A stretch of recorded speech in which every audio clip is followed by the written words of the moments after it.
This is the Dirty Lou Podcast. This week's guest, Linda Iverson. Now, were you teaching before you got to Lewiston? Oh, yes. For quite some time before? 1995 is when I started. It was? Yeah. Wow, that's quite a while. Yeah, so 1995 I started in Rhode Island in a Catholic school right down the street from my house. That's where you started? Mm-hmm. I taught over at Lewiston High School for 2 years. You did? I did, 2001 to 2003. Yeah, right before I got you. there, yeah.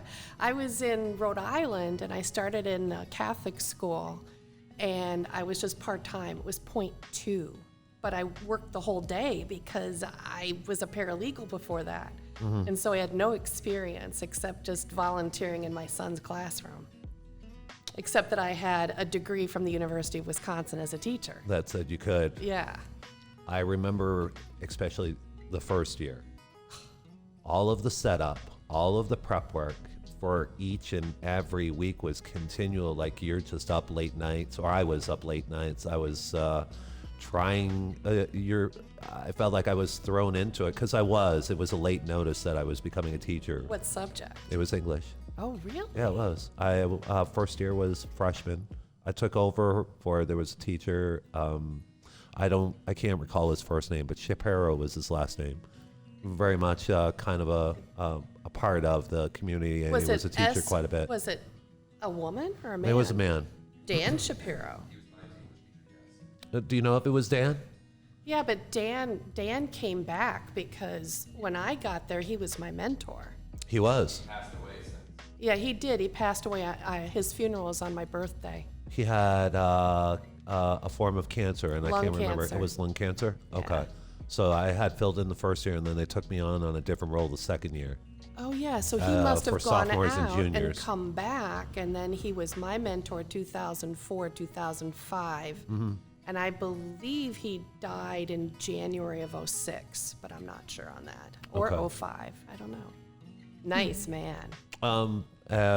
Everybody had told me that. Everybody had said that he was just one of those pleasant educators, people you wanted to be around, good energy. Yes, so very good energy. I Nice never guy. had him as a teacher when I was there as a student, but I believe he was a teacher back then too. Mm-hmm. It would have been, so that would have been mid-'80s. That sounds about right. Yeah.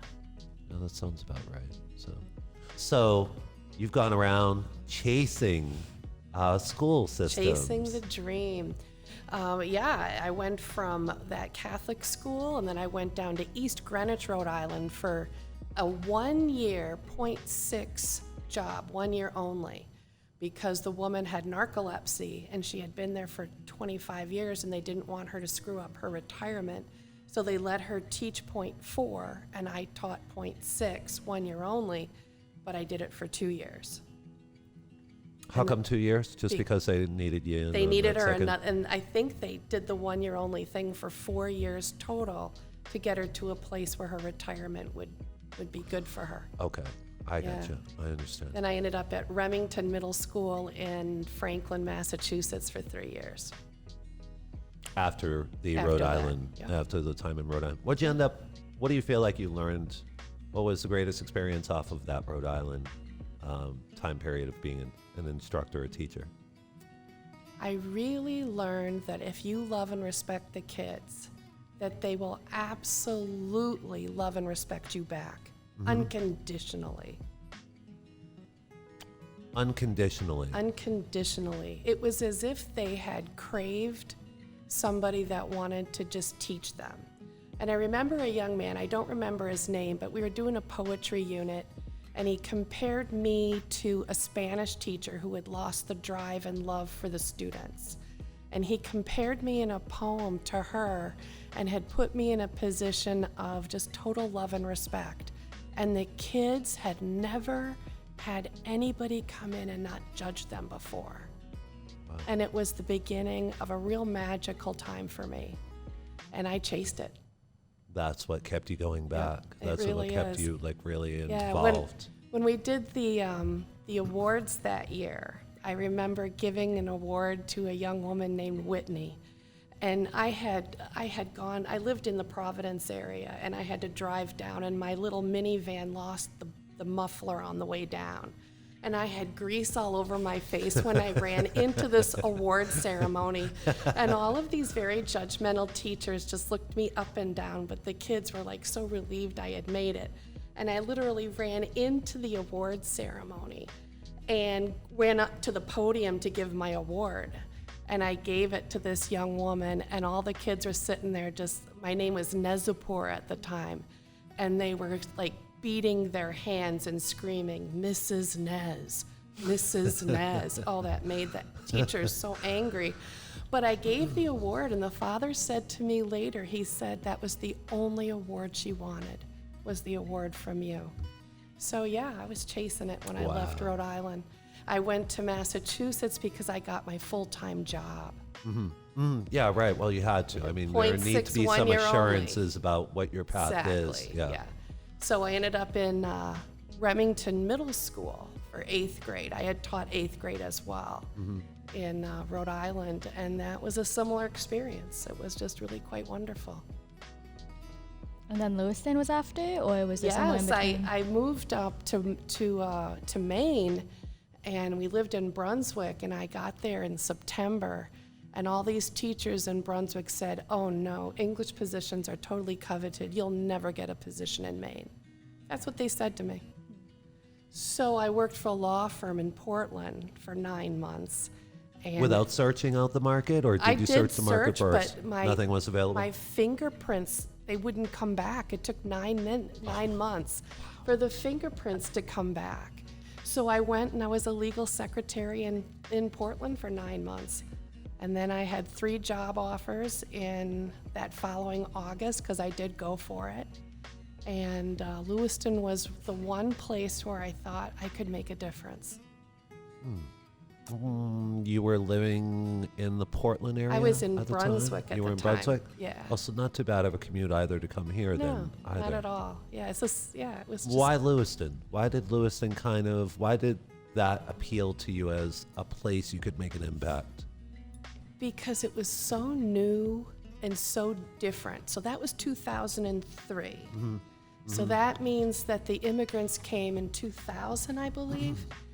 And I didn't know anything about immigrants. I didn't know anything about Lewiston or the history. And the other job offers that I had were a little bit north, and they didn't appeal to me. They were just, You wanted something that was going to pose an entirely new set of challenges? Absolutely. And I felt that the whole idea of teaching immigrants or possibly being exposed to cultures I had never been exposed to would be what I needed. So knowing that, and as we shared earlier, I had come into it in 2001. And so it was after September 11th, and very, very fresh and very close time-wise, proximity-wise, of course. It was one of these moments of high volatility, a lot of misunderstanding, a lot of anger. And so Lewiston itself was also not the people of Lewiston, and probably the city itself had encountered a lot of the difficulties in not knowing how they were going to integrate, how they were going to be able to take care of these immigrants, that population, even where to put them in that way, in that sense. Because there was a lot of talk that they had come from Atlanta or California or different places all through the country. So you had these people, a predominantly white state, learning now how, and in general, learn how to live with one another and understand people of different cultures. You had to have done a lot of research into that too. You said it was all new to you. Yeah, I didn't do any research. I plunged right into it, and I literally didn't know what to expect. I was hired like on August 20th, and our first day was August 27th. Yeah. You were thrown into it. I was absolutely thrown into it. 10th grade English. You think if you had, well, it made that first year, I'm assuming, extremely. Well, they did everything difficult. they could to the new teachers. You got all of the assignments that were challenging, that really the veterans had already had, and they didn't want them anymore. So this is 2003, 2004, and my first class was 10th grade regular English, and I had 3 Somali students in that class. And I would never have known that these kids had never grown up together, believe it or not. I was very, very lucky. With how they were accepted from all the other students in the classroom? Is that what you were remarking about? Yeah, I mean, you hear stories about how there were fights in the hallways and this, that, and the other. And I did see fights in the hallways. Yeah. But it was few and far between. So it was at a time when people were still saying they and them. So that was a very difficult transition. And I just didn't see any issues in my classes. I heard of teachers having some problems, but I really didn't see anything like that till years later. Till years later. Yeah. When a new group of students came in. See, that was the thing. That was the thing. There were slaves in Africa. And I might be mistaken. We're talking modern day times. Yes. We're talking about these people have come from. Yes, so I wasn't sure about why some of my Somali students were upset later on, and I don't remember how many years later. Maybe this was 2007, 8, 9, and a group of Somali students came in that were called the Bantu. And this is all from what I believe I remember, but it was the Bantu were darker, and some of these Somali students said that they had been slaves, and that just blew me away. It was hard to take, it was hard to hear, it was hard to listen to. And How do you have that conversation to even inquire or understand well, I if simply there's truth asked in that? them, You why did. are you Directly. so upset? Oh, absolutely. I think that Make headway that way? I'm known for being very honest. I think the kids know that I'm sincere about my naivety. And so people teach me knowing that I'm not mocking anything. I'm simply trying to understand and learn. And I think a lot of the teachers are like that at Lewiston. In the idea or the sense of not mocking, but being Sincere with sincere about their questioning. questioning. Yes. And I think that the students know who to trust and who not to trust. And I think that the students trusted me and many of my colleagues to know that we were really sincerely trying to understand why there was so much talk about these new immigrants coming to our community. As a faculty, did you have opportunities to talk with one another to explore, or was it mostly go it yourself? Or as an administration, was it ever? No one ever addressed that with us, ever. No. No. I mean, a lot of times I would seek out the teachers who were involved with civil rights and see if they had understood any of the information. And one such teacher was with Seeds of Peace, so she was very informative, in explaining things to me. And I think a lot of the honesty and the discussions around the school, they weren't as open as they should have been. We should have been having discussions about what we know and what we don't know. And, but I think that for me, being open and honest with my students provided them with a net of safety too, because they knew that I wasn't judging anybody. I just wanted to learn. And then if you just want to learn, students understand that. They see that love for knowledge, that love for educating yourself, and it kind of imparts and is passed on to them. that's what you're hoping you can build within Yeah, them. absolutely. And that's the thing. And the longer you're in a place, your reputation becomes more and more known by the different siblings. So I had one year where I had a bunch of Somali students come in and they were really disrespectful to women. And I didn't understand what's going on because these siblings of theirs had been so close to me. So I get visitors a lot, and one Somali boy came in and asked if I had met his brother, and I said, sadly, yes. That was the last time I ever said the word sadly about any of those boys, because those students went home and talked to those young men and women, no, young men, because it wasn't the girls, Okay. and said, you will respect the female teachers in this building. They are what helped me. And that's all they needed, was all it just took. older siblings explaining that these people are good. My brothers and my sister are older than me, and so they went through the school system before I did. And many teachers hadn't.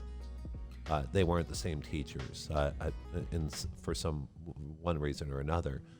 But I noticed it as well in having heard or talked to other teachers, that sibling, that older sibling, and the impact that they can have on the younger ones just by, whether they're a good student. I'm sorry, that's a vague and that's not a very fair assessment, but a student who is involved, who wants to learn, who wants to better themselves, and they're the ones who seem to have just as strong an impact on what comes after for the younger ones, are they not? It's very true. And in a lot of Parents ways. too? You know what? Parents, I never noticed a big impact on parents in mine, other than a couple situations. And that, granted, that was only 2 years, very small sample size, to be honest. I have a lot of relationships with parents, so I find that I have good influence, and the parents are really vocal with me, but I find with the siblings, especially the older siblings, they really want their sibling to experience what they did in our classes. So in a lot of ways, they'll say, oh, go make sure you get Iverson. Or get this other teacher. And it doesn't work like that. No, We it can't doesn't. choose our teachers, and teachers can't choose our students. Nope. And a lot of students get upset because they want a particular teacher because their sibling had it, and we just can't play that game at any level because there's just not enough. There's just not. It's just not enough classes. No, So- there's not. And that's not fair to the educators either. Well, it's not fair to or the anybody. system. It wouldn't be, it wouldn't work out. Exactly. So for me, it's fun when I don't get the siblings because they come and they visit me and we're on a different level with one another. They can just come in and talk and have no kind of problem, like judgmental anything with like, well, but what about this essay you didn't get done? Are you gonna work on that? Are you gonna sit and talk with me? I don't have that. They can just come in and talk anytime they want to, and I can't judge them on that essay they didn't get done. True. It's almost like they're looking for the avenue or the way out, and hoping that you'll affirm it. Actually, they come in just to talk about their siblings. Oh, really? And Hoping you have a greater insight than they my do? entire room is filled with photographs of those siblings. Oh. So my entire room, I don't know, I think I probably have, Like bulletin boards of pictures. maybe 1,000 photos from 2003 on. And I just got 4 more boards and 600 photos developed. So I'm putting everything up, and it's on a collage, so the whole photo isn't visible anymore. It's just heads and things. You can see some circumstances, but people walk in and they see a normal classroom, and then they turn around and they're like, whoa! And it's everybody I've taught. So it's kind of a fun thing. So the kids come in and look for their siblings, and they want stories about those siblings. And you give them? Of course I do. She loves telling stories. I do love telling stories. I can see that. I know. I can understand that. You talked about the effects and the impact that siblings, and we touched a little bit on parents, there can be a lot after 25 years, give or take, that you've experienced and you've encountered. But then if it's okay to touch on, say, the impact last year had and the changes and how different. Do you mind talking a little bit about that? And maybe from the early going, say back in the March, April time frame? So when I lost my students, yes. Yeah, when you lost your students. So the class of 2020, it's kind of the thing because I teach all levels of grade 12 in a mystery and suspense class. And so on the Wednesday before March 13th, which was the day we left, we were talking lockdowns. Nobody was even talking about, a pandemic. And then when it happened in Lewiston, we had a superintendent who believed that we could not give any work. So at that point, I did do a senior memoir, and we were on chapter 8. Of how many chapters? 10. Okay. And we didn't finish them because we were told we could not finish any assignments. It was where we left it.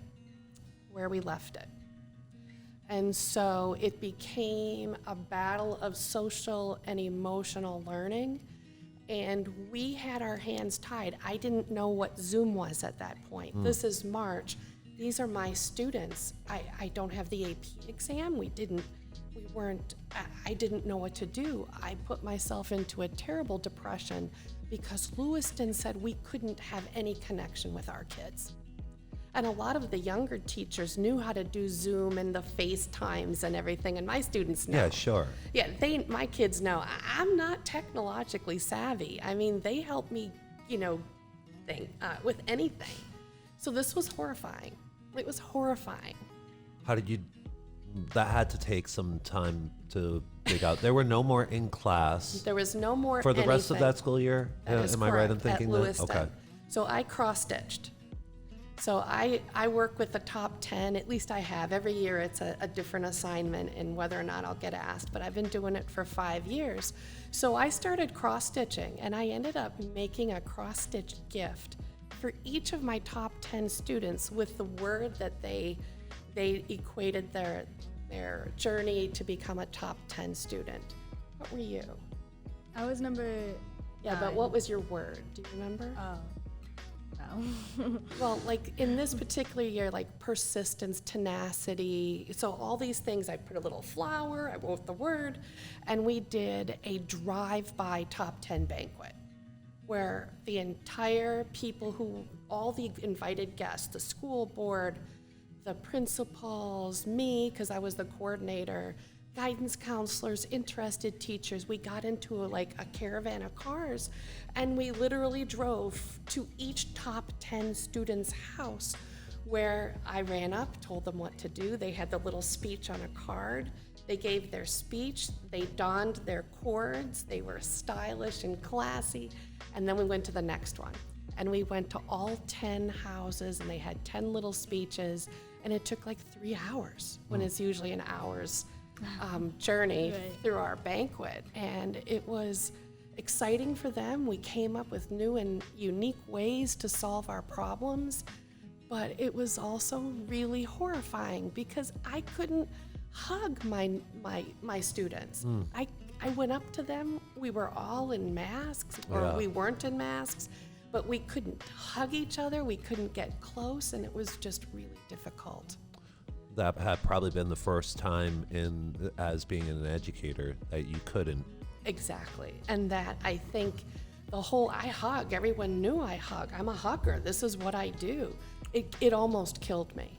Mm-hmm. And then we went into the next year not knowing what was going to happen. But did that give you, if I can pause you there for a moment, did that give you enough fulfillment at that moment? Yeah, for actually, that project, for that, yeah. Because you talked about it, and I think a lot of us had dealt with, and still do to varying degrees, this coping with this, what's been around us for a good year and a half, give or take. So I had all of these top 10 pieces, they were this big, all on my walls, and as I handed them to everybody, I'm like, don't open it in front of anyone, because I wanted the principal's gifts to be what they focused on.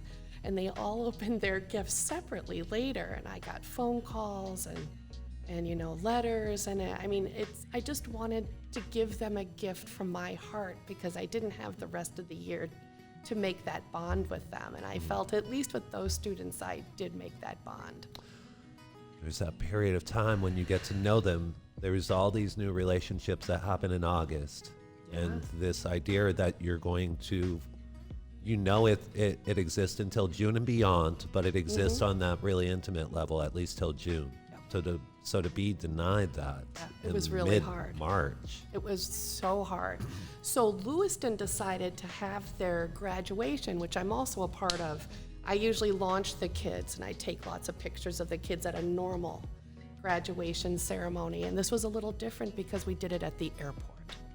And nobody could be out on the venue except for 2 teachers who were launching the kids over the finish line, the administrators, and then all the people who were making sure that the students got out of their cars at the proper time to get up to get their diploma. And everybody wore a mask, and I didn't know anybody who went by me. They all knew me, but I didn't know if this was Jimmy or this was Lewis. I didn't know. And at one point I kept saying, "Are you so-and-so? Are you so-and-so?" I missed them. I couldn't find them, and I did want to give their little arm a squeeze, because I had really grown very fond of this individual, and it was just really hard. The top 10 didn't go first. It was just whoever got there to the car. They came in, they put their little card into the announcer, they went on the stage, they took off their mask, they got their picture, and then they went off into their cars. And with 6 minutes left to go of this ceremony, the vice principal comes down and says, there's going to be torrential rain in 7 minutes. And we had like 18 kids to go, so we got everyone through. The president of the class came up, they did the school song, they changed their cap from right to left or left to right, and they all ran back to the car, and torrential rain happened, and nobody had time to like sit and try to break the quarantine or the rules. So we got out of there as fast as we could, and then would have liked to linger around, though. I'm sure that would have been I would have loved to have waved at everybody in their cars. They didn't want us to touch each other or talk to each other, but there were kids left, right, and center taking off their masks and getting their pictures taken, because I went and grabbed all those pictures off of Facebook so I'd have some memories. Are you on Facebook? Of course I am, but I hate it. It's like I hate it. I hate it. I know, it's just too political. I can't stand it. True. I just want to see the pictures. Well, I didn't know if you needed to or wanted to, so I have a 9-year-old son, and so he's in elementary school.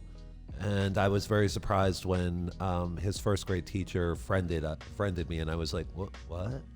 I didn't know this happened. Like, I wasn't sure. Yeah, we're really... And I'm not on Facebook very often, but I can understand this. You don't want to be too close, but you also want to have a potential for a bond, a relationship. Well, once my seniors are seniors and the parents well, you don't get to see them years. You get to, but sometimes I know them because they take my sophomore class, my mystery and suspense class. But a lot of times the parents will seek me out as a friend on Facebook just so they get the information, because they don't feel like guidance or the administrators are going fast enough. And usually I don't know the information anyways. But I do the senior slideshow. So I've got 2,000 photos of almost every single class from 2010 on. So they're all on Facebook. So the kids will, except this year people didn't really friend me. No. But it was just a different year. This was I wanted to ask year. about that. Yeah. I asked you about last year and the coping because of that moment when it happened. Yeah, this year and the newness of it. But this year was a little bit more of a prep time. This year seemingly, but still not. This year was the most traumatic year of my entire career. And it was traumatic because I'm not technologically savvy. So I do summer school, so I learned that Zoom existed. So I had an idea of how to get onto Zoom, And I knew that the students weren't going to put their cameras on, so I was already prepared for that. And then Lewiston, we were told, you do not ask them to put their cameras on. They should automatically put them on at certain points, but we weren't allowed because of the socioeconomic issues with different families. We couldn't ask Jimmy to turn on a camera because there might be other people in the room. Mm-hmm. And so I went the entire year this year not knowing what they looked like. So at graduation this year, with their masks off or on, depending on if they were vaccinated or not vaccinated, many times I didn't know that they were my student. So this year was a really horrifying year. That is. This was a horrifying year for me because I had never done Google Classroom. You know, they mandate so many things, but they couldn't have mandated Google Classroom years ago, so I would have had a clue. So I was behind the 8 ball on that, and my students were extraordinary in teaching me how to use this because they knew. I'm like, I don't understand why I have to keep asking or keep opening up these things for permissions. And they're like, well, if you change it to this permission, you won't have to do that. And they were really good, but Lewiston changed everything up. We went from full year classes to semester classes, from 7:45 to 2 o'clock to 7:45 to 12 with our classes, and only a blue semester first and then white semester second. 4 classes at a time, and I thought I was gonna die. It was horrifying.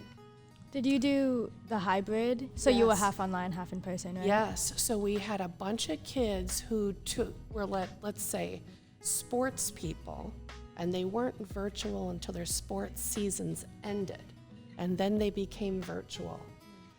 You could become virtual at any point because the pandemic was flying and they let it happen, but you couldn't reverse it. So I had students in cohorts A, which was Monday and Tuesday, and they could only come Monday and Tuesday. That meant that the kids that would come Thursday and Friday in cohort B, or the virtual kids in cohort C, or the LRTC kids in cohort D, they all had to be together on that platform.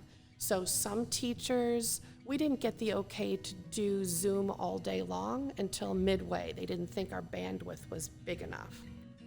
But so I would teach virtual kids by having to do videos of everything I anticipated teaching. Wow. And it was from your home or from the school? Wherever. How'd you end up setting up? A little bit of both? We were all pretty much at home for most of the year. But when we were at school, I would have the face-to-face kids. Mm-hmm. And at the end of the year, I would also have my virtual kids there. So I'd be like, hey, hi, Jimmy. I'd have kids check kids in. And then if I said something to them, I'd have to make sure that they saw it. The kids from LRTC wouldn't get any of that unless they could Zoom in to see my class. But for the first part of the year, we didn't have access to teaching the class at the same time. So we would all have to prepare videos so the kids would have a physical lesson of whatever it was that we were doing. And so if I was teaching a grammar lesson, I would have to demonstrate the grammar on the chalkboard and record this and put it in there. And the kids never even watched half of the stuff because they didn't care. And they wanted to. Was there a lot of checking out? Situationally speaking, there's no question. It only makes. I don't want to say it only makes sense, but if you think about, when I think about all of the educators that I had, the reason why was the relationship I had in the classroom. Exactly. That's how they were able to push me further. That's how they were able to get more from me. And so that one-on-one experience is what always can take a student who's kind of like leaning towards like really excelling and then or just kind of drifting down. I didn't have any of that. I couldn't hear, I mean, I could hear voices, but a lot of times it would It's go not in the and same. out, Not the same. and you'd hear all this interruption, and you never got it, and you never saw faces all at once, unless I was doing an AP discussion. Then I got all of my people on one time, but it was horrifying. And classes were only an hour each, so I'm used to an 80-minute period, and it was just a really difficult year. And you know what I would do is not what the next instructor would do. And it turned out that the kids are like, do you realize you're the only one that Zooms? And I'm like, what? What are you talking about? I'm the only one that Zooms. I thought I needed to greet all of my students, make sure they were all set, and I would let my virtual kids leave. They could stay. But if they wanted to go and do their work during class, I let them do it Right. with the Zoom open so that they could always call back in for questions. Apparently, I was one of the very few people that did that, although many math teachers taught the entire class and had kids in different breakout rooms, and they were just the superstars. But it was just really hard. It was hard mentally, it was hard physically. We had all these requirements to post everything, and our principal, who was the interim principal, saw that we were pretty much all falling down, and he got rid of a lot of the requirements that were mostly for administrative purposes. We did the best we could, you know, and the kids did the best they could, and we were very lenient on certain things because Where you wouldn't normally have been. right. And the thing is if it's like a baby, if you're cold and you're looking at your baby, they're cold. If you're having a hard time, 9 times out of 10, your kids are having a Gonna be hard time fussy. too. Yeah. And so you know what? You just have to give them that benefit of the doubt. Even if they were just milking it, you didn't know who was milking it and who wasn't milking it until the end, when we had so many kids that weren't going to graduate. And it was so hard. Because the administrators will never tell a teacher that they have to do X, Y, and Z.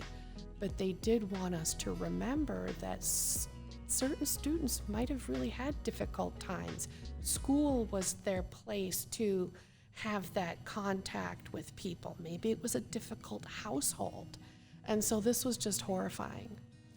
And I have to admit and exemplify that point that you made about that physical contact. I did summer school this year, and it was virtual. Wait, you're talking about like this right last now. summer. Yeah, okay. Yep, right now. I just finished on Thursday. Okay. And every school in Lewiston was face-to-face except for the high school because we have construction going on. And it was too dangerous for the students to be on campus because we have a whole expansion project. Yep. And so I begged twice if I could have my seniors face-to-face with me because they weren't going to make it. And I was told that wouldn't be fair to all the freshmen and the sophomores and the juniors. And I was like, okay.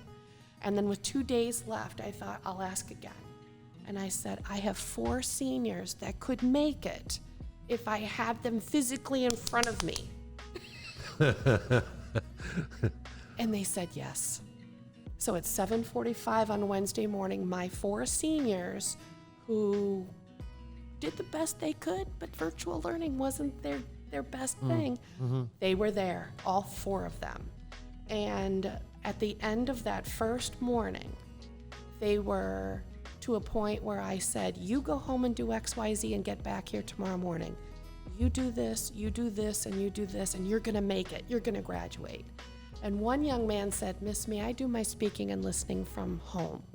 And I'm like, oh, if Zoom doesn't work. And I said yes. He was a very shy young man. And so we had that discussion. He called in the next day. All of my students were there. They all got their credit. They all graduated. One boy said to me, I did more English in these 2 days than I have in 2 years. Another young man, I asked them all the same speaking and listening question, which was, do you blame your 12th grade teacher for you not graduating, your 12th grade English teacher? And each and every one of those students said no. That man gave me more than enough chances to make up my work, and I didn't do it. It's on me. And they went on to say that they appreciated the opportunity of coming in and making it work so they could graduate. But this was on them. They just did not, they weren't resilient. They did not rise above it. Where and would the they motivation couldn't have been do able it. to come from, though, too? Because a teacher is a motivator. Parents can be too, but and friends, siblings too. But everybody was dealing with this all new reality as well. And a lot of people didn't know that their friends weren't making it because nobody talked about it because school was a horrifying topic. Amber, you talked or I want to feel like I talked to Cecilia or Fiona or maybe both at different times, and I don't know if we've ever talked, but did you notice like pockets of friends who were friends before who kind of have fallen out of touch since for one reason or another? Well, in the more recent last year and a half or so. Right. Actually, yeah. I mean, especially with COVID and like we were all forced just in our home just to be with our family, basically. I feel like I lost a lot of connection with other people around that I would have seen like going out to lunch or whatever, but we just didn't keep that contact. And obviously your phone is a good way to keep contact, but it's not the same as being in person. Not at all. No, and that's it. Like the casual encounters that we have as much value to people we might not be friends with or hang out with often. But I remember even times like when I was going to high school, I'd walk in and I'd go towards my locker and there might be that person I only see that morning and then at the end of the day. And not like we were best of buds or anything, but it was enough to know that 10, 20 years later, it's like, hey, how are you? You know, you had enough through not only that, I mean, we had known each other through years, but you kind of fall off. But if you lose that casualness or that opportunity to have encounters, it's not something that's very common for us societally to have to deal with, to think about in different terms. Like, and I don't believe technology is the answer. It can't be. And I was really surprised. A lot of the teachers were under the false impression that all these kids were so technologically savvy, and they didn't know how to do any of the stuff that we did. They knew how to use the phone. Yep. They knew how to do different things on the phone. But when it came to Zooming and all those little reactions and everything, they learned it the same way as we did. So It's a whole new learning process together, for sure. We were doing a podcast. We had released other podcasts, not through the Dirty Lou podcast, but a different media, platform. And the idea of doing remote or a podcast with people from a distance after I had done maybe about a dozen, maybe 15, give or take, somewhere around there. And this idea of being in the same room and talking to them, even if it was at a distance, even if we were 8 or 10 feet away right now, it's still so much different than either on a phone call or a Zoom. Like reading body language is so much easier. Knowing when to go into another topic or just conversationally speaking. yeah. So how are we going to change? How are we going to evolve? Is this idea of dealing with, is this the new reality of being an educator? The whole idea of having remote and face-to-face. Yeah, a little bit of both. That trade-off, is that enough? I think. As an educator, is it fulfilling enough? Oh gosh, no. It wouldn't be. I'm sure that But you've had a chance to talk to We have, others. a lot of us haven't even spoken. We were all so burnt out when this school year ended. Yeah. And we were lucky. We ended on June 8th. It took me until July 4th to wake up and feel good. Yeah. It was just really traumatic. It was just really hard. And I don't really know how to explain that, except that a lot of what we find at least at Lewiston High School as an educator, I've learned not to read the comments. You know what I'm saying? There's a lot of haters out there. Mm-hmm. There's a lot of haters over teachers. We were like the best for a long time. And then all of a sudden it's like, okay, so when are they going back? And it was our fault. And now I make the mistake of looking at these local groups and they're like, okay, well, the teachers don't want to go back to school. I'm like, oh, yes, we do. You have no idea. We want to hug our kids. We want to be there. We want to be able to say, Susie, you're coming back here after school, or I'm going to call mom. You got to get that paper done. I'm not giving it to you. You got to earn this. And it was just horrifying. It's all horrifying. It's been the political influence and how it's been a great divider. Yep. And of course, now we've got another great divider, and it's all going to be on the Lewiston School Committee tonight. I had heard, am I mistaken, is this what the committee's talking about tonight, the idea of being full-time without masks, without regulations? Yes, this is about masks. And you know, the Lewiston superintendent has been very clear. He's probably going to follow the state mandate.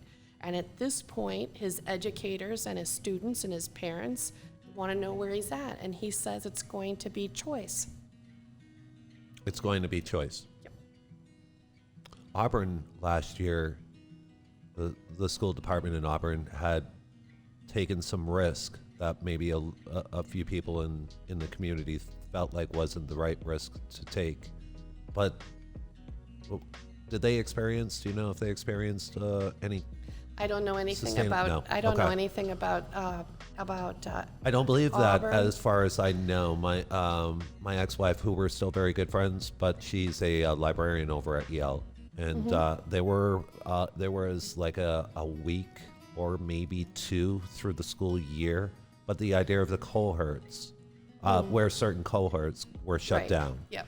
But as far as the school itself, they maintained, and they had taken a little bit more of an open, like getting students back into the schools. I was really over there. glad that we did what we did the way we did it at Lewiston. The consistency part was really important to me, and I'm glad that we did it the way we did.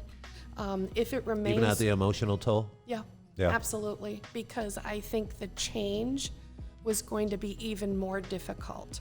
We had kids that would come in on Monday and Tuesday and then come back on Wednesday because they didn't know what day it was. You know, and the thought of maybe going every other Wednesday for cohort A for a third day, and then it was too much. I'm really grateful that we stayed consistent and did what we did, and I was good with that.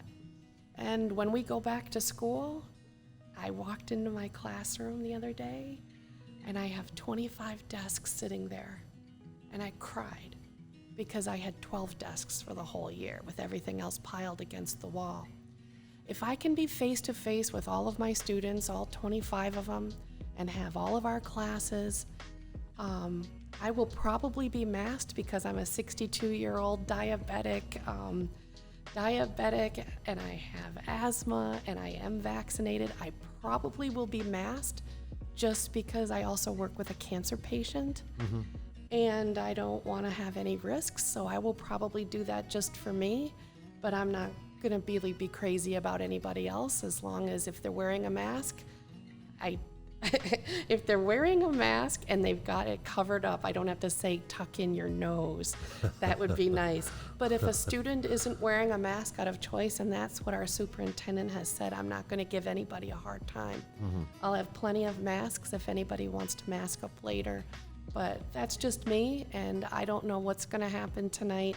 I just hope that there's peace in our universe, because we want to get these kids back face to face, and we need to have cooperation from everybody to do that. There should be no fighting. We need to get these kids in. They're going to start so far behind. Oh, yeah. Seniors who have not really had classes in 2 years. No, they haven't, have they? I mean, they have as much as we could. No, right, sure. And I said to my students, I'm so sorry. Not in a traditional I am not sense. the best teacher that I can be. I'm trying really hard. But I'm not giving you the material I normally would because I'm affected. So these kids are coming in with nothing. I mean, their last class, full class year was a freshman year. Isn't that insane? That's insane. Oh, wow. That's like your whole high insane. school experience. Sophomore year, junior year, and now they're coming to me as a senior, and they've only had freshman English. Yeah, they've had the other English, but not face-to-face with those relationships where they really dug down deep and tried their very best. There were a lot of really great students that did not perform in a great way this year because it affected them. So this is going to be one heck of a year for everyone. Universities as well. Oh, yes. Yeah. What year was it that you graduated, Amber? I graduated high school in 2019. 2019. That was our last graduation. So you and at Mrs. Cullis Nez Yeah. were you? Miss she was Iverson, yeah. What? I was Mrs. Nez for all those right, years. Way long ago, I wanted to yeah. throw that in too. I was all excited Miss that I Nez. remembered that part. Sorry, Mrs. Iverson. Everybody is Sorry, Linda. grandfathered in. Okay, good. Good to know. Yeah, that Can you was our talk last about? one. You reached out to her because you wanted to have her on the podcast for what we're doing here. You want to talk a little bit about that, like the relationship you guys had, or how it was to be, like what you were feeling and Definitely.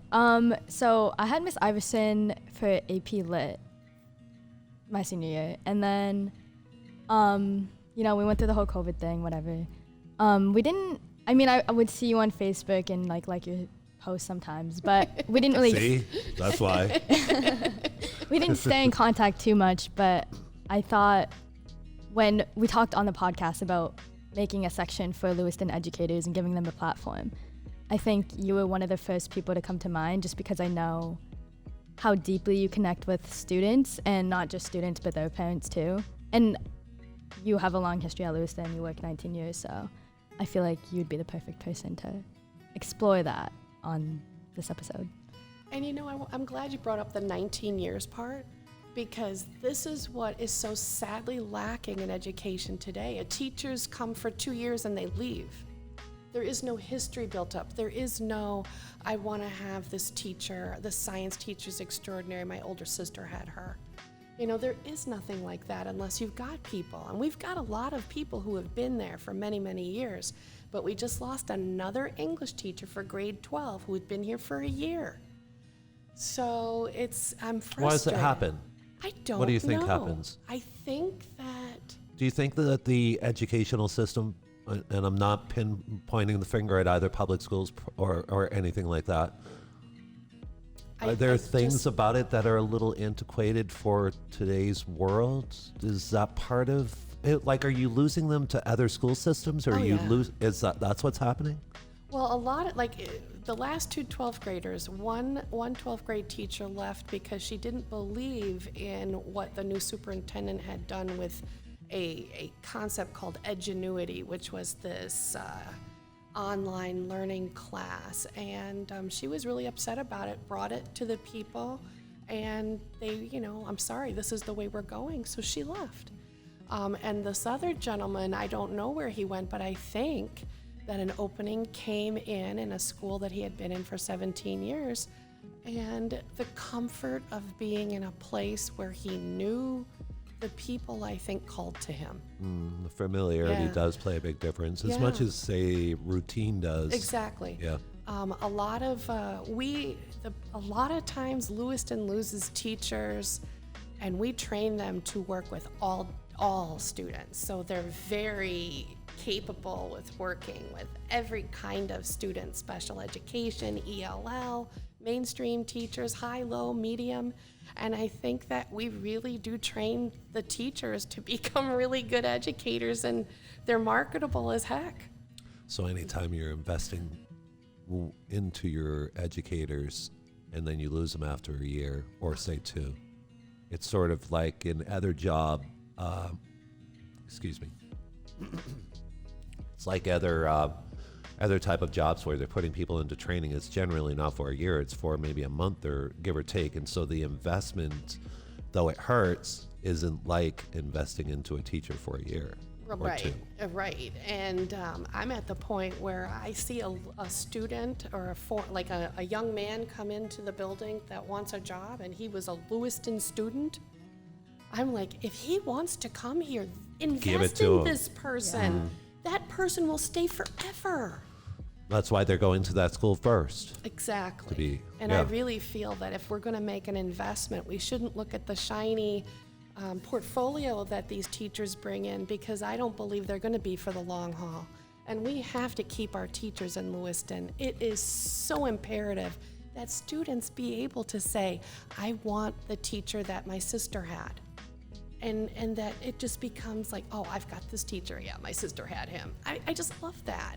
It's history, it's culture, it's institutional knowledge, and we need more teachers to stay longer in Lewiston schools.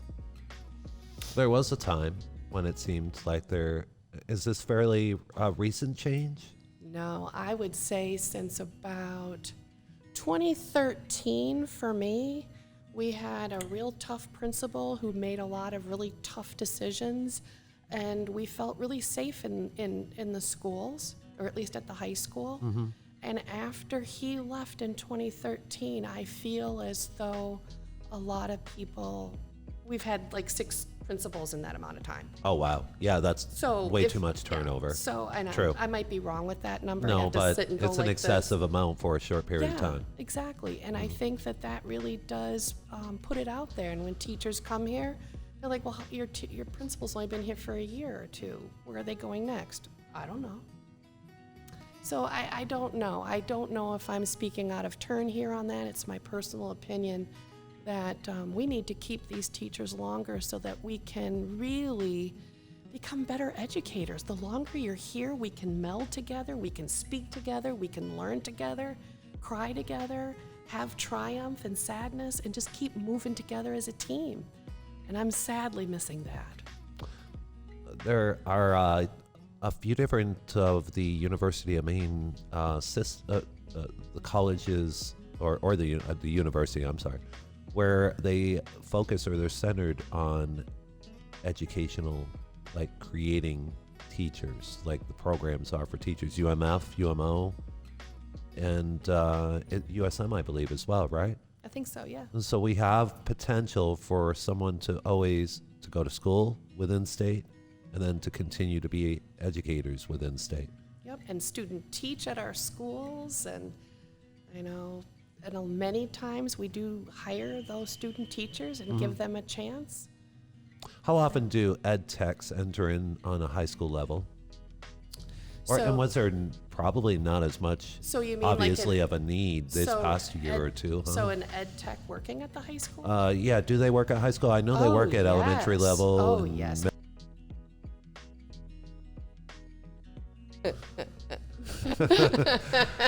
It's not as expensive as other cities, but Still have to pay. Yeah, it's fine.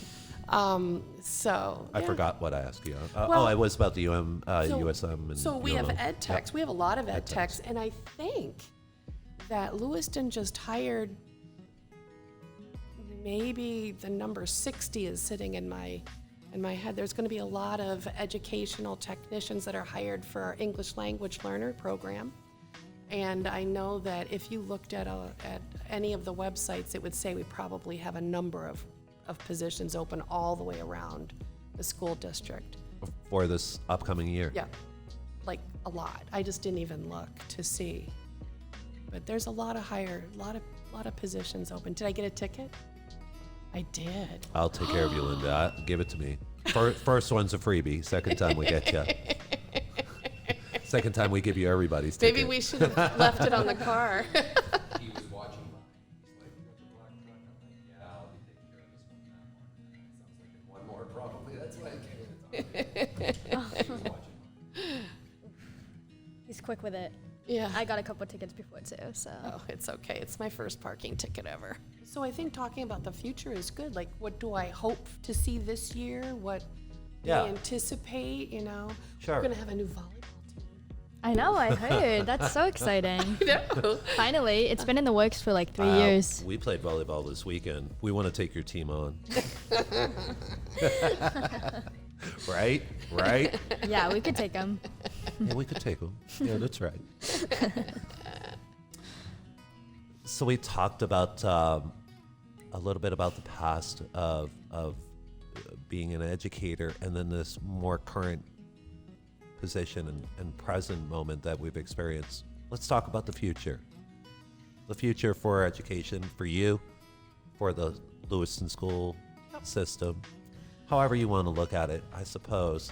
Let's think about what you project out for the next few years for yourself, and what directions you're hoping for, and what you're hoping You know, I really hope we don't go remote, but we've done something that I think there's a lot of parents in the past who may have had a child with cancer who wanted to go to school but couldn't. Now we've opened the door that maybe we can teach that child remotely. So we've done that. We know we can do that. So that opens up a nice, I think, a nice remedy for those kids on chemo or whatever.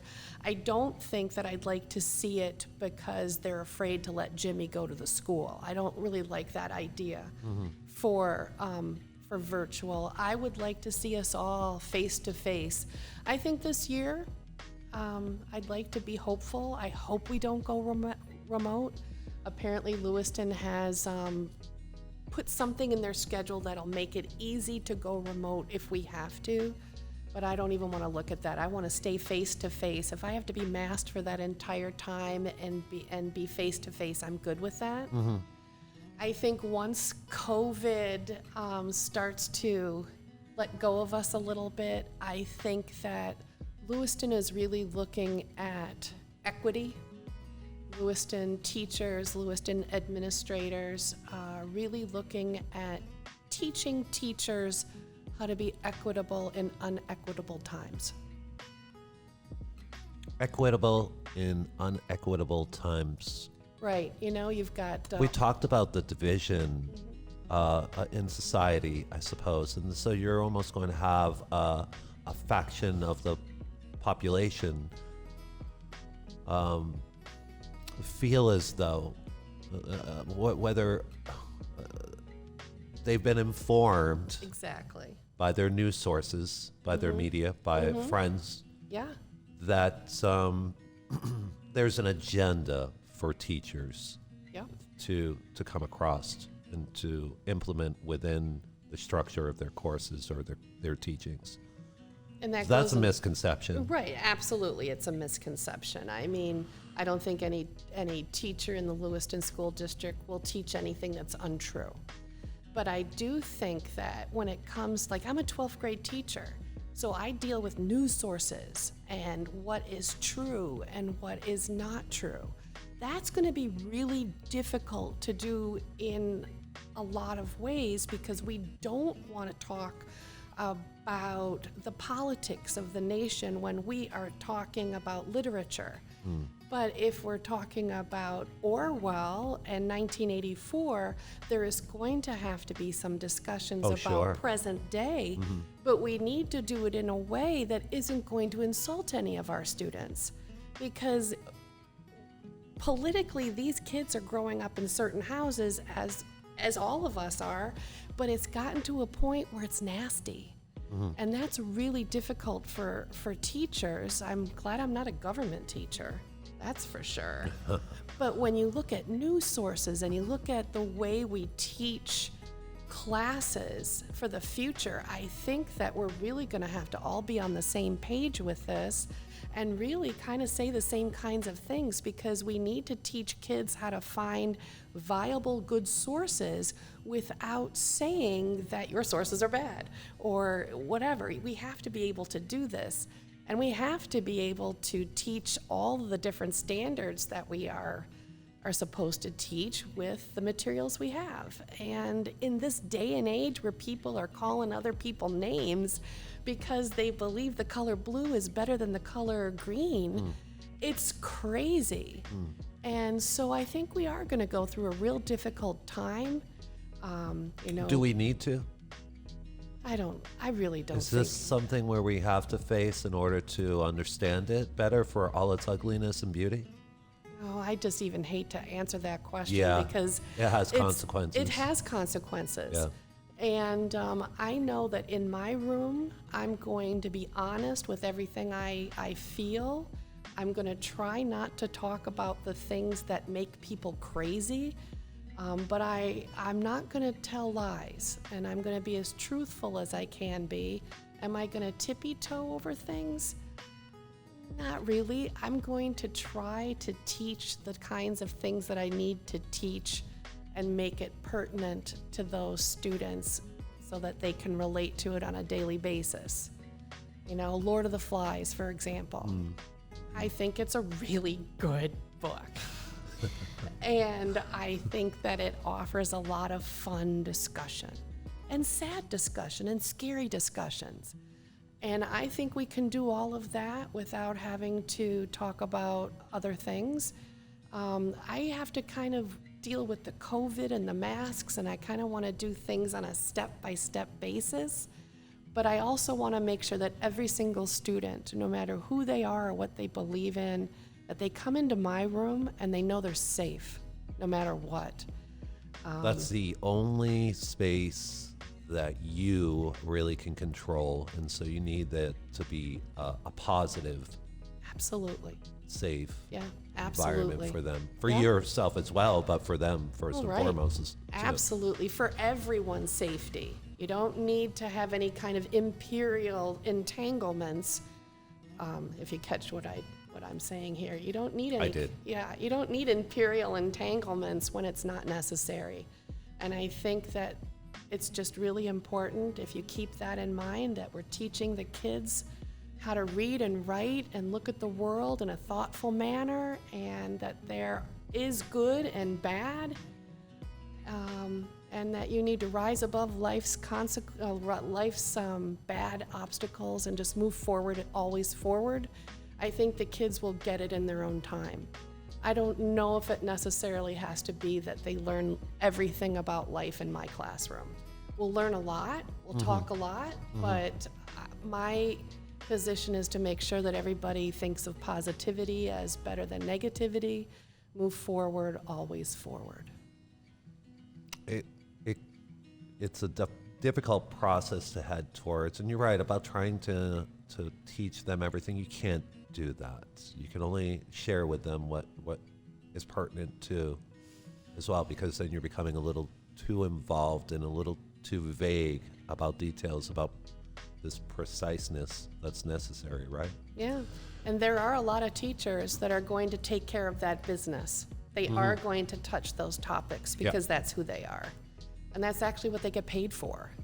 And so, like I said, I'm looking at this next year as a little bit different. I'm going to have to approach the kids a little bit differently because they haven't been in school, really. So I might not even put that first novel in there for a couple of weeks. Usually it's novel first day. Well, you're trying to set the standard of what the expectation levels are going Absolutely. to be, You're going to read 25 novels in this class. right? They still will, just They in a short still period will. of time now. That's right, exactly.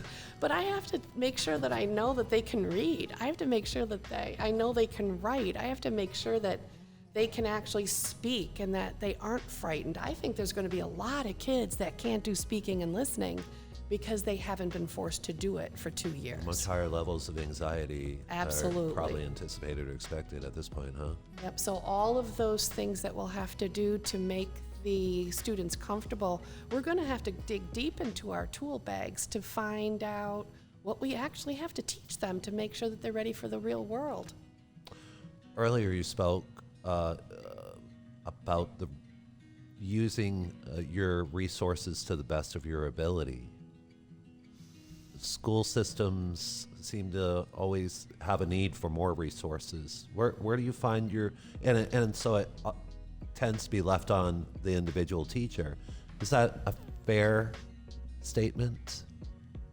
I've been really lucky at Lewiston. I haven't ever wanted for anything. I have everything I need. I have all the books I want. If we want books, we can get any books we want. I have a brand new smart board that's like 6 feet by 6 feet, and it's just fabulous. I have capabilities, all technological capabilities. Wait, what's a smart board? I don't know. So It's a like- smart board is a board where you can show things on the board. Like then you project can, it. Yeah, and then you can manipulate it with markers. Yeah, Oh, they have okay. like pens Okay. you can write on. All right. and make Okay. notes, Yeah. Yeah. Show great movies there too. And so I've never wanted for anything. No. So I've been really lucky. I don't know if it's because I'm a cheap date or if it's because, but I've never wanted for So anything. yeah, it's also not like you're asking for everything all the time either. Right. It's sort of like pick and choose. Yeah, I mean, when there were computers in the classroom, I had 25 in my classroom before it was a thing. 25. Computers. Yeah, I used to have the Oh, laptop. desktops? I used to have the laptop cart in my room. From 2005 on, I always had a whole set of classroom laptops before it became a thing. I was just in the right place at the right time. How would you like to? Yes. Let me ask you, this is more of an opinion question. The perfect number of students within a classroom is? Ooh, it depends. It does depend. It does depend. If I had my choice, I'd have every kid that I wanted to have, like All any in kid that one? wanted to be in You'd that use room. an auditorium, would you? I don't think I could actually do that, but there have been teachers that have taught in our B109 room, which is a huge auditorium. Okay, ideal. For your subject matter for too. my subject matter, for my ideal class, I love the number 20. 20. 20. 20 is wonderful. I can still do Can still give that one-on-one? the one-on-one. I can have kids that are working together on things. We can do our projects. And if it's too small, if it's 9 kids, that's small. 10 kids. That's is- what I had in my class, I think. Yeah. Like very low number. Yeah. And there were the 2 classes, the big class, big class and the and little little class. class, yeah. And it made it hard to do certain things with the smaller group, like the group discussions. Yeah. But Strangely, when I was in high school, I took sociology and psychology classes, and there were under 10 students within each classroom. that's hard for me. But then I go to college, And they're full. and Biggest and classes. there are 200 students because they all needed as Yeah. prerequisite for yeah. the class. I went to a really big school. Did ya? Yeah, University of Wisconsin at Madison. Well, how many go there on a? You gotta 40,000 on a good day. That's wow. 40,000 of my closest That's friends. a Madison, isn't Yeah, it? Yeah, yeah. I've been there before. Great. Not to the university, but to Madison, and as a city, it's. I found it to be, but an amazing place. Oh, yeah, But it's it was only a wonderful. short visit, so Yeah. obviously you can't tell a lot about it. Oh, it's as good as you think. It is. Yeah, Good. it really is. Good. Yeah, I was hoping so. It seemed Yep. like it had great energy. Yeah. Diversity in thoughts and ideas, at least the places that I had gone. But I tended to go towards art galleries, coffee shops, and Oh, yeah. eat places to eat. Yeah, That's all I was really absolutely, doing. So, absolutely. of course, you're going to find what you're looking for there. There you go. But I think 20 people in a class is good because you get the amount of discussion you want. And if there's people that aren't participating, you still have enough to participate. True. It's true. It evens out. Because, there's always that one that's going to sleep in the back row. And I am that teacher that goes next to that student, gets the picture, the selfie with the sleeping student with me in it, and it goes in the senior slideshow. Or on your wall. Or on your Perhaps. wall. Or on my Or wall. on your wall. What's one of the greatest pleasures that you have from teaching? On a yearly basis, and then maybe if you've ever had this opportunity to look at it from the overview. Honestly, it's the relationships I make with the kids. That's what it's all about. And then years later, when you run into one of those students at a basketball game and they grab you and they embrace you and they say, all right, it's been 10 years and I just want you to know I do get what you were trying to tell me. It just took me a lot longer to get there. And that is that you have to rise above life's obstacles and you have to move forward, always forward. And it's perspective. If you think that you are to be felt sorry for, I'm so sorry. Because when you're feeling sorry for yourself, and you turn on that TV and you can see somebody that has it so much worse. And it's just so important for everybody to just really realize that they're here for a reason and they are good people. Sometimes good people make bad choices, but For sure. But Yeah, you're right. they're these. We need kid- forgiveness for those moments. Absolutely, and forgiveness is really important. And I just really love the fact that my children hate it, but wherever I go, I really do find people that I know. And my kids hate it. We'll be out to dinner and somebody will come up and say, "Are you?" And yeah, and they hate it. I was at Gritty's the other night, and 3 people came up to see me. And I'm like, oh, hi, how are you? Do you remember my name? No, I'll never remember your name, but I remember your face, and I remember what you used to do. But I don't remember your name. No. After 19 years, I am forgetting names. I would forget after a year or two, unfortunately. But you're right. This idea of identifying somebody and it just sometimes takes a little bit of time, a little bit more conversation. You probably would get their name back too. That's what I'm thinking. It's just that, do you know who I am? No, that doesn't happen. Yeah, Not the it's best. just, I think for me, there's certainly no money in being a teacher. If you want to be an administrator, there's a ton of money there, but we need teachers, not all these administrators. And there's not a lot of money, but for me, it's the reward. Should there be more? Oh, God, yes. Well, I know there should be. Yeah, Oh, definitely. But how could that ever absolutely. happen on a public school level? I and don't private know. schools don't even They don't pay a necessarily lot, pay that no, much more, no. if they do pay more. I mean, there's so many mistakes they made financially with teachers. I mean, I worked a second job for 12 years, and my Social Security, I'm supposed to get like $1,200. I'm going to get $400 and change because teachers can't double dip. Oh man. I had my jobs before I became a teacher. And so all of that Social Security that I have earned isn't even going to be mine because I have a pension in the state of Maine. There are certain states, I don't even know what they are. I know California is one, Maine is one, maybe Nebraska, I don't know. But there are certain states that took away the fact that I don't pay Social Security on my salary. I get a pension. So I don't get that, the Social Security check. What was there?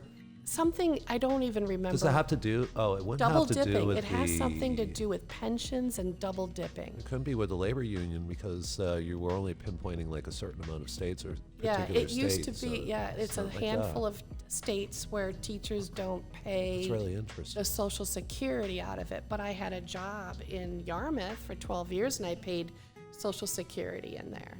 So I've earned enough quarters to have that check, and they won't let me have the full amount because I have a pension in the state of Maine. Until when will they not let you have? Is that No, a certain- forever. It Forever. never going to have access Never to. going to have access to that unless the law changes. And then, of course, then all the people that got grandfathered out would want it too.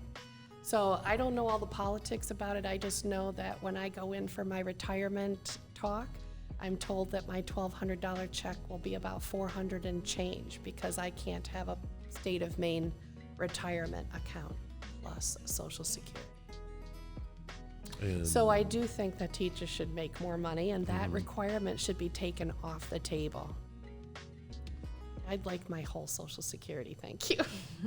oh yeah, that seems kind of unjust. I mean, I'm 62 unfair. years old, and so I'm gonna have to work another 10 years to get enough in my retirements to make up for that Social Security issue.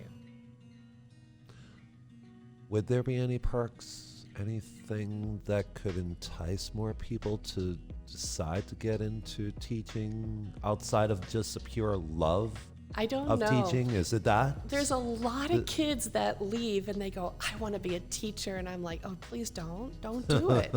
Because of all the crap. I mean, seriously, parents literally in the grocery store saying thank you for this. And then the next, like a couple weeks later, standing in the line and not knowing who's in front of me, but they're like, those teachers, they get these summers off. Well, I teach summer school because I have to, because I don't make a lot of money. Well, in some cases, you, especially as a young teacher into a system, you needed to work a summer job.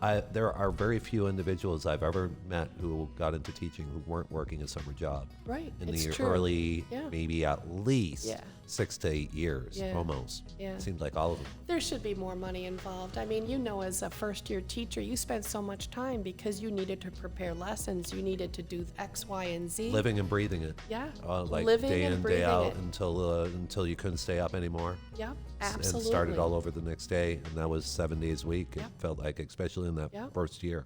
Yep, Second year's a little bit better unless they give you a new assignment, which they usually do. They do. Yes. They did. Yeah. Yeah. So after 19 years, so this will be the beginning of my 19th year at Lewiston, I'm looking forward to teaching quite a few English 12 classes, 1 AP class and 1 academic, plus mystery and suspense. So I teach 6 classes, and I'm looking forward to every minute of it. You created Mystery and Suspense. I did. You did. I Something you did. wanted to share with. And No, it was a really strange thing. We had a principal named Dr. O'Neill, and he wanted to have Yes, a I little. remember him. Remember him? Okay, sorry. Yeah, Well, Dr. continue. O'Neill, and he wanted to have more electives for English. And so we had like 4 or 5 classes that we started around 2005 maybe, and mystery and suspense and Shakespeare and science fiction and one other one, I don't remember, and drama. And the only one that survived is mystery and suspense. And I don't really know why. It does have this traction for a lot of people, does it not? Oh yes, They even know what they're getting involved in when they They take have that no class? idea. They just know that we're going to watch some movies and read some novels and have a lot of fun. Sounds very attractive to them, It's doesn't good, it? and it's a fun class too. Linda, thanks so much for coming in and spending some time with us here. Thank you Appreciate so it. much for Coming asking. on. Appreciate it. Take care. Thank you. Thank you.